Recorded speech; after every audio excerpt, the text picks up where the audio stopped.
ഇടുക്കി രാജകുമാരിയിൽ ഏലത്തോട്ടത്തിന്റെ ഉടമയെ മർദ്ദിച്ച CPM പ്രവർത്തകരെ പിടികൂടാതെ പോലീസ്. തൊഴിൽ തർക്കത്തെ തുടർന്നാണ് തിരുവനന്തപുരം സ്വദേശിയായ തോട്ടമുടമയ്ക്ക് മർദ്ദനമേറ്റത്. രാജകുമാരി കച്ചനാപ്പാറയിലെ ഏലത്തോട്ടമുടമ തിരുവനന്തപുരം അമ്പലമുക്ക് സ്വദേശി രാജൻ, ഇദ്ദേഹത്തിന്റെ ഡ്രൈവർ പേട്ട സ്വദേശി അനിൽകുമാർ എന്നിവർക്കാണ് കഴിഞ്ഞ 23-ന് കച്ചനാപ്പാറയിലുള്ള ഏലത്തോട്ടത്തിൽ വെച്ച് CPM പ്രവർത്തകരുടെ മർദ്ദനമേറ്റത്. രാജകുമാരി പഞ്ചായത്ത് അംഗം P. Rajaram, CPM local secretary S. Murugan, Ilangovan, Pandian, കണ്ടാലറിയാവുന്ന 8 പേർ എന്നിവരാണ് ആക്രമണത്തിന് പിന്നിലെന്നാണ് രാജാക്കാട് പോലീസിന്റെ പ്രഥമ വിവര റിപ്പോർട്ടിലുള്ളത്. ആദ്യ 3 പ്രതികൾ ഈ ഏലത്തോട്ടത്തിൽ പ്രവേശിക്കരുതെന്ന് ഹൈക്കോടതിയുടെ ഉത്തരമുള്ളപ്പോഴാണ് സംഭവം നടന്നത്. തലയ്ക്കടിയേറ്റു വീണ രാജനെ പോലീസ് എത്തിയാണ് രാജകുമാരിയിലെ ആശുപത്രിയിലെത്തിച്ചത്.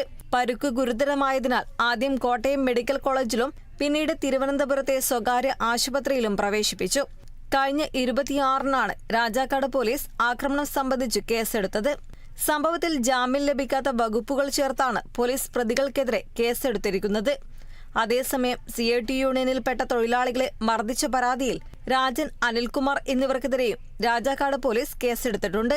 Kerala vision news, Idukki.